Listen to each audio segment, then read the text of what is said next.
who I am, how I become an entrepreneur. At the age of 12, my parents owned a small factory, and that is the factory that creates the spoons, where you can see all the sinulid or pangganchillo. So my father founded that, and we created our factory. We built our factory with around 30 to 50 employees. So I've learned the entrepreneur by having my halo-halo, I think. There's a vision.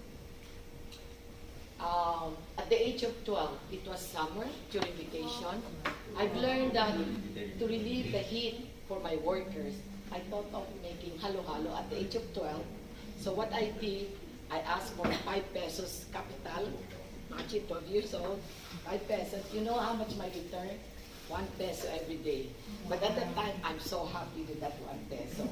It was a summer experience, right? So, continuing, because being from a childhood to adulthood until college, for me, my father taught me to be self-reliant. So, being self-reliant, I have to earn extra income. At that time, kasi hindi pa kayo pinapanganak, that was around 60 years ago. I'm already 69. But you would see I earned 200 pesos by doing extra income tutorial. Mga babae kasi madiskarte ba? So, for me to have extra income, I have to do my tutorial. And this is my family. As you would see there in the middle, I'm the eldest, second eldest. The one with the nerd. All right. So, then when I graduate from UST, 2 weeks after, I don't have the luxury to enjoy my after graduation. The bank hired me right away in 2 weeks' time. So, I was hired by Solid Bank, and this taught me a lot of things. One, how I build my relationship to my coworkers, which is important, because these are the same people that will help you. Number 2, through the bank, I've learned how to be more efficient and how to systematize, because at the time, there's no computer yet. But at the time, my job is I'm being the customer service relation, attending to all clients.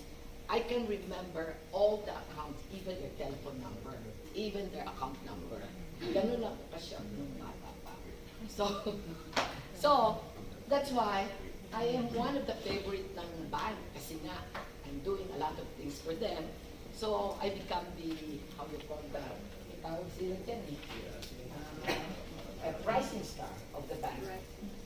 But at the time, because at the age of 24, after I graduated at the age of 19. Ganon, batang-bata. So after 5 years, because I got married, I need more time for my family, as well as I know madiskarte ako. So I want to have more time for myself, to work for myself, and as well to earn more. Because kinumpit ko eh. At that time, alam niyo, ang salary lang namin, 12,500 pesos per month. Imagine that. Pero nagpagkasya. So, but I said, kahit na dinoble nila, naging siguro 5-10 times yung salary. They cannot stop me anymore because I know I can do better.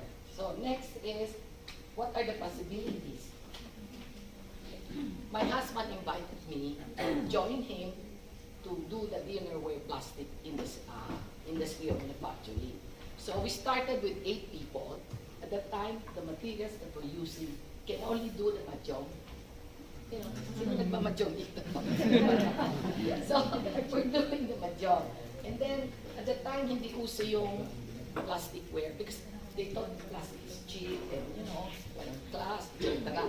Available in the market at that time are porcelain. So, what I did, that is the beginning of me in selling. As long as you love your product, you're proud of your product, and the most important is those who are going to do in business, the most important is you have to know your target market. So my target market are female. So siyempre, sinong bibili ng plato ko? Ang decision maker are female. So I told my husband, you want me to sell those plates? I want my color. I want my shape, I want my design. Alright. Then, my husband told me, naku, bibenta ka lang ng plato, dami pang conditions. Those are my conditions. You want me to sell because I have this vision. This malware will be the pinggan ng masa. That is, because when you look at the volume, pinakamalaking market still are masa. Right? So that's my target market. But then, being a banker and being an accountant, that helps me. That gives me the program of create a business plan. So if you want to be an entrepreneur, learn to know how to make business plan. And I think Melrose can also sponsor people that can seminar for the business plan. But the condition in the Philippines is different. Even before, ang problema ng mga startup, they don't have the credit access. That's the first lesson I've learned, di ba? Ang hirap pautangin ang mga micros. And that's what I learned. And what did I learn again? The bank, so I have an interview. The bank asked me, kasi nga, orphan ako. Ayan, emotional. I'm an orphan. And wala akong guarantor. So sabi niya, do you own a property? That's the first thing I've learned, that I need to own property. So sabi niya, nako, uutang ka. Wala kang property, wala kang guarantor. Anong gagawin ko sa'yo? Diba? So what I did is, being a banker, I use myself as personal guarantee. And I promised that I would repay it in the next 12 months, which I did. So the most important second is your integrity. And they approved my business plan. So the next thing is history na. Another lesson is you have to be proud of your products, and you have to know how to sell your product. You have to believe in your product. Kanina yung kay Mr. Lee, di ba? 4 piece, still the product. Alright? So, I believe in my product. I personally, kasi pag nag-umpisa ka, ikaw na yung sekretarya, ikaw na yung bodeguero, ikaw na rin yung salesman, di ba? So, when we're beginning, I have 8 employees. So, I was the one who presented to Mrs. CDC Coson. And sa initial, may rejection until I finally convinced her and I got my first purchase order. So after 45 years, then, now Melowers has been known to become pinggan ng basa, and we are now enjoying around 250 retail outlets all over the Philippines, where a majority are at SM. So up to now, we expanded to become not only in the Melaware, we expanded in the food service industry, as well as, like you can see our plates all over, all the restaurant catering, as well as we're doing the Tupperware. So makikita nyo, marami pa kami pamaskong makikita. Siguro, pararapon mo na lang yung pagbalik ko. Alright, next. So that's it. I did not stop there. Kasi nga, yeah, I started that. Nakita mo. Ayan yung plato ko. Next. Si ay muna kong kliyente. Si Cindy. So, nakita nyo yung humble plate, store, handle beginning. Now we are, sa factory we have 500 employees, but under our wing are almost 1,000 employees now. A humble beginning of 8 employees. So next, tingnan natin.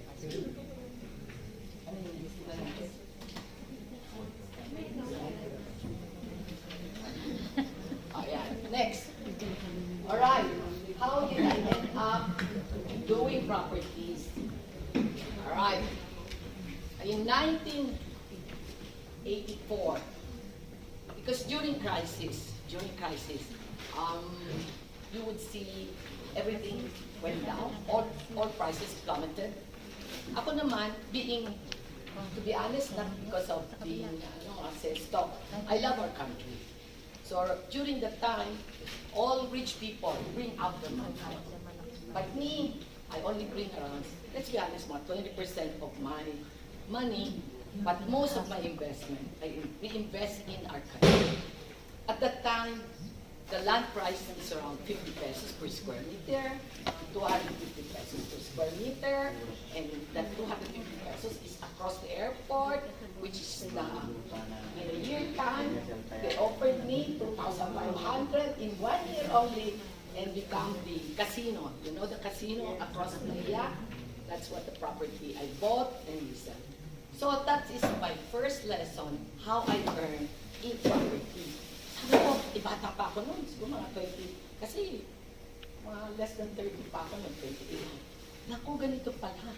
This is how you make money in property. So timing is an issue, alright? When you buy and when you sell, alright? So we developed our horizontal during 80s, and then during the lifestyle, from 89, the beginning of condominium lifestyle, I started it. Lilima lang kami dyan. Isa lang kasama ko si Andrew Tan. Okay? We're only 5. Mabibilang. Wala pa dyan si Ayala sa building condominium. Wala din si Bill Invest. Lahat sila, house and lot lang lots. Alright. So, we focus on horizontal. And also, I built Macaria Homes, the one in Molino, Cavite. That's a 10 hectare. And then the La Jolla, that's a 26 hectare. But I've been known in the industry to be building condominiums. Now, next. This is my track record. Over the last 20 years, I built more than 10,000 units. And up to this time, tirelessly, we're planning to build more and planning to build 20,000 units. And even though we're doing a lot of buildings, during in times, we always give back to part of our give back, we donate, like during the Bohol earthquake, we donate 134 units of houses. So next, where are we now? So there is what you call, when there's opportunity, there is crisis. So do not worry about when there's crisis. Kasi yung mga Pilipino, ay naku, pandemya, wala. Or ngayon, ganito, bagsak ang stock, or what? Do not be emotional and do not panic when there's crisis. Because what you should do, look out and watch what are opportunities within this kind of crisis. So, let me share with you, during the pandemic, this is where our company grew more. Kasi we have more time to plan, and with our team, we develop more projects. So, I'll share with you how to get richer. See? That is only the initial. But for you, as sabi ni Mr. Lee, you must continue to do the investment. Alright? Get richer. So, we start with R. R means to say, you have to learn. What is it? You have to learn and refrain your thoughts. So, when I started in property, I'm an accounting graduate. I'm not an engineer, right? So how come you are in property? What I did is I got mentors. I learned how to construct, I learned how to build, I learned how to read plans. Kailangan continuous learning tayo, so you have to learn. And also, I got mentors like Henry C. Sr. in 2002 hanggang 2006. Araw-araw yan, magkatabi kami. I'm learning a lot from the richest man in the Philippines. What he taught me is to stay focused, and you have to think and dream. It starts with you have to dream. And then next is you have to plan. And then you have to focus to achieve your goal.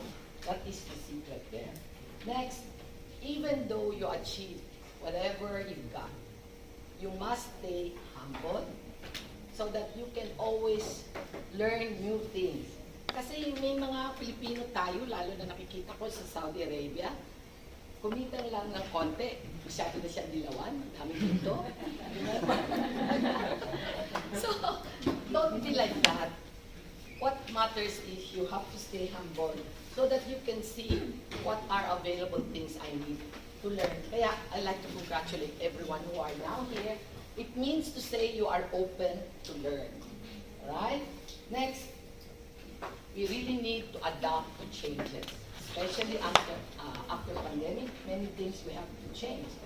So, being accounting, as I said earlier, but I'm very passionate to build. I'm a passionate builder. So I continuously, even up to now, try to learn all the latest tools, all the technology to make my construction efficient. Katulad niya yun when I met the guy in Monte Carlo, he was showing me he was able to build a 4-story building in 1 month. Wow. So you have to learn. So in that Monte Carlo, I learned about the smart cities. So I thought, as Philippines, it will not happen. It will take more than 5 years. Not knowing pala na 2019 yun in less than 1 year magla-lockdown. So it's a good thing after the trip, I prepared my company so that we can continuously communicate with our buyer. Alright, next, innovate. The I.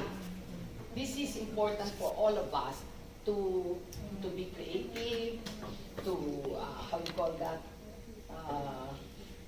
to learn how we can adapt to communicate, to adapt to the market changes, and to do not be afraid, especially during crisis. You have to continue to look out for what opportunities is there and learn to be tech savvy. This is important. Learn how people communicate, learn whatever available in social media, continuous learning. Next, create your wealth. Importante, gusto ko makita si piggy bank. Yan. Create wealth. Kasi ang problema ng mga Pilipino, they don't set aside the money that they need to save. As Mr. Lee said, you have to save 5 to 10% or not more than 20%. Ano nangyayari sa atin mga Pilipino? For example, I earn 1,000 Sing dollar na lang. Eh, syempre, gastos. Patitira na lang sa kanya $50. Sing dollar. Bakit ganun? Because you don't control your expenditures. You keep on going to Starbucks. Sa magiging mo ka, di ba? Louis Vuitton din. Ha? Louis Vuitton din. Louis Vuitton, or whatever, shoes, and bags, and clothes. So what you should do is learn that ito sa piggy bank. If you need to save at least 100, sabi mo na lang, hindi ko pa kaya, sabi mo na lang 10%. Pero ang rule of thumb, you have to save 20%. Okay. So, kung 10% lang kaya mo ngayon, yung 100 Sing dollar mo will go a long way. So, ibig sabihin, you are no longer allowed to spend more than 900. So, ako ang sikreto ko yan. Kung makikita mo yan. Naku, ang daming envelope yan. Ito lang ang pwede kong gastusin. Ito yung pwede. Meron kang compartmentalize your expenditures. So, with that, madali mga contents ko ha. So, there is a time for what kind of investment. Narinig natin kanina, you need also to invest in insurance for your health, lalo na ngayon. And then, we have, if you have enough money, you divest also to buy stocks for businesses. That is short term. Yan yung tuloy-tuloy. For long term, I would suggest real estate. Not because I'm a property developer, but this is my experience na why I become who. Because of, nung nag-uumpisa pa lang ako sa real estate, kasi nga sa Melaware, I can save 100,000 pesos a month. Yan yung nakukuha ko sa reject. Sabi ko sa asawa, akin yan, huwag mo nang kunin yung mga reject. Ako nagbebenta sa palengke. With that 100,000. With that 100,000, nakakailang gifts ako. I buy property. O, kaya, meron akong panghulog every month, 100,000. Ganon din ang gawin nyo. Hanap kayo. Saan kayo pwede panghulog? Budget. Ha? Wala kaming pinggan. So, importante yung learn to save because that is really to create your wealth. That is the law of money as I said earlier, kahit saan. And you have to prepare now Do not do it when you reach already 60 years old. Too late na. Because right now, you still have your work income. And pwede kayo, swerte na nga kayo ngayon, meron ng pag-ibig, and meron ng mga pre-selling, meron na kayong habang. It's a forced savings. Because property is hedged against inflation. You divide inflation, yan yung rising cost, hindi makakatch up, natutunaw yung pera nyo. Kaya yung 5,000 pinadadala nyo sa Manila, isang araw lang yan. But, correct, isang araw lang yan na falling. Okay, something. Oo. Pero, kaya nga nung 2 weeks ago, I went to San Pablo. San Pablo, ha? On weekdays, I was shocked. Puno-puno ang mall. Puno-puno ang restaurant. Sale. Anong meron weekdays? And that was Thursday, ha? Huwag mo sabihin weekend. Yung pala, sabi nga nila, maraming OFW sa San Pablo. So, OFW money. So, my advice, when you send your money, kayo ang mag-control. Do not rely on your relatives to do it for you. Kailangan ibibigay nyo lang what is allowed to spend. Okay. Ayan, nakialam na ako, ha? Kesa naman uuwi ka na lang, uuwian. So, let me share with you how to invest in properties. Dali, balik tayo. Balik tayo. Okay, kanina sinabi ko, you are here now. Ang dami naman tinuturo ni Mel. Insurance, stock. Now, it's property. Bakit? Pakita ko sa inyo. An example is, yung property na binenta ko 5 years ago. I sold it, I think some of them bought here. I sold it only for 800,000 pesos per unit. Let's go to that university. 800,000 pesos per unit, ah. Wow. Yeah, 5 years ago. You know now, it's 2.5 million university. Ayaw nila noon. Sabi nila, ano yan, yung gate? Ano yan, socialize? Hindi nila alam that is only 30 minutes away from Makati.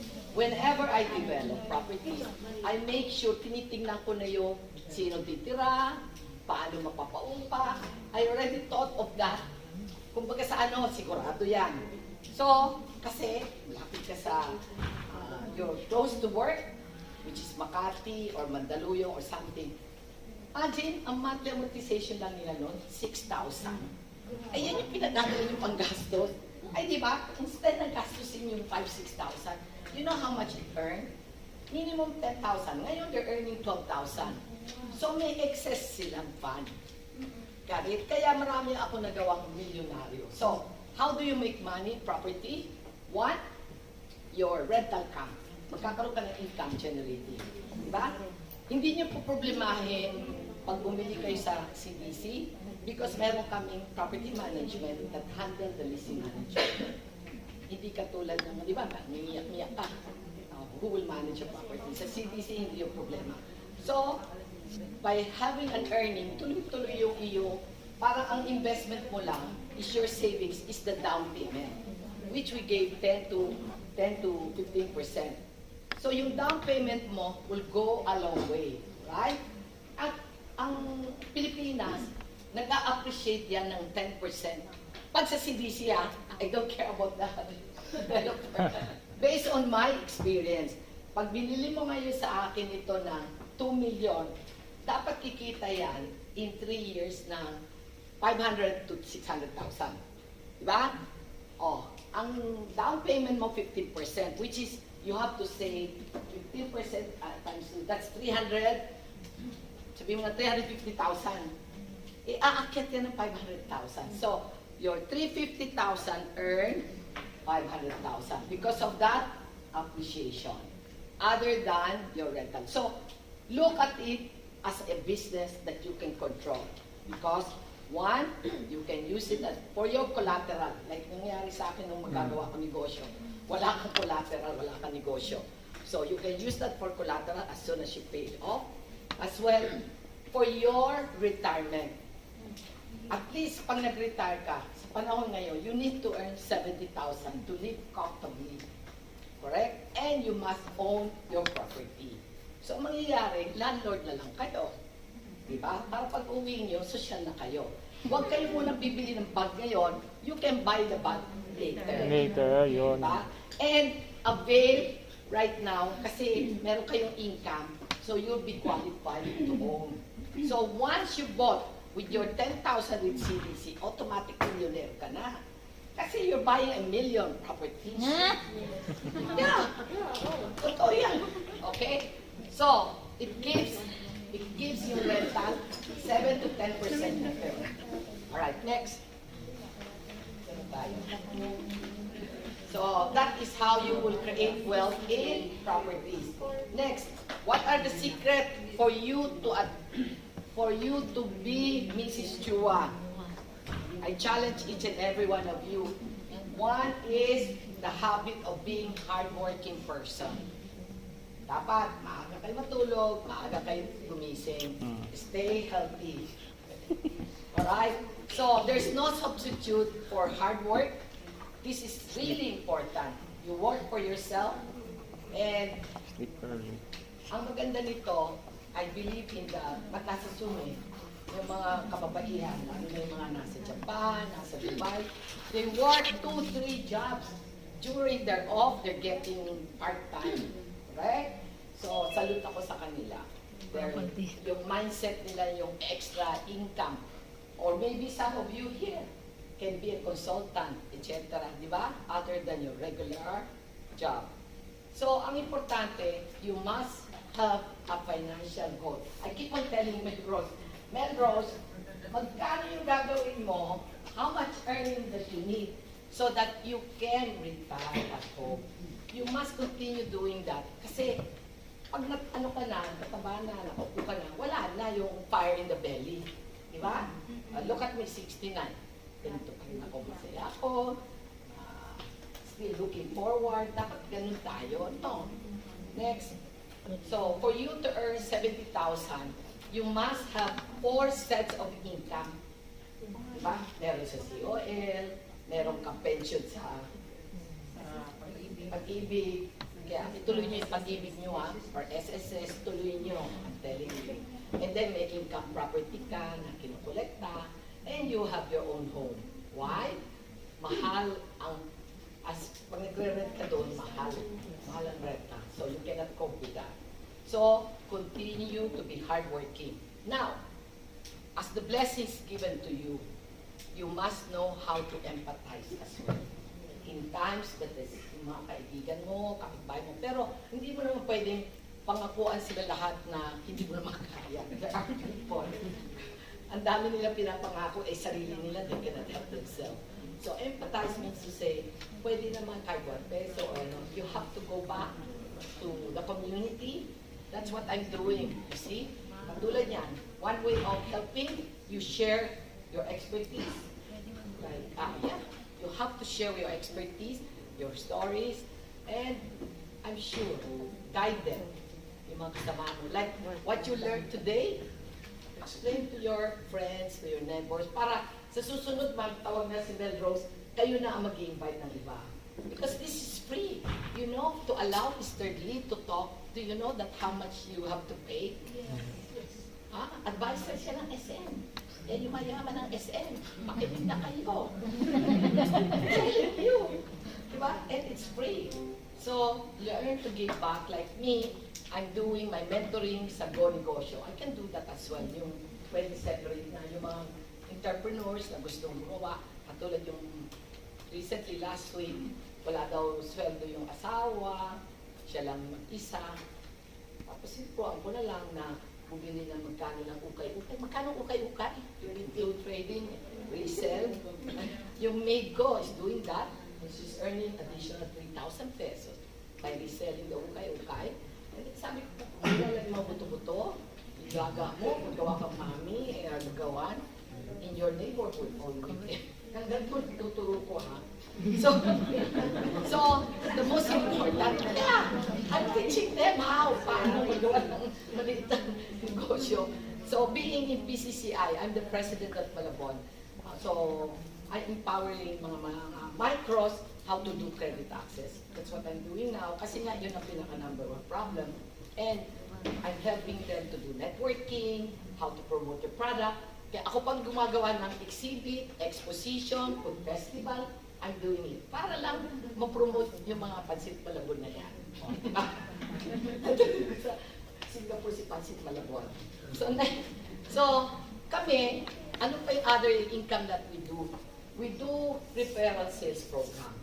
Yung may mga kapitbahay kayo, kaibigan who wants to invest, we're giving you referral program. Nagbibigay ang CDC. For every transaction, may referral fee. Ang kapital lang is pakilala mo sa CDC. Alright? At hindi ka naman mapapahiya sa CDC.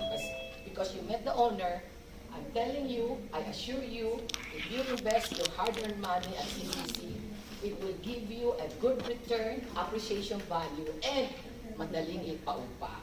Next, relationship is important. You must go back and build your relationship to your people, okay? To your friends, or yung mga taong mo dinaanan mo, kasi pagbalik mo, sila din yung makikilala mo din. Okay? Relationship in your community, that's the reason why I'm very active in the community with the Chinese Federation. Yung pandemya, ako yung ng vaccine rollout.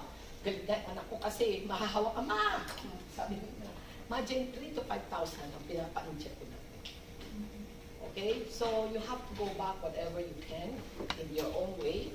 And then, I continuously doing the roadshow like now to inspire. Ang intention ko is to inspire everyone. If I can do it, I challenge you, you can do it. Alright?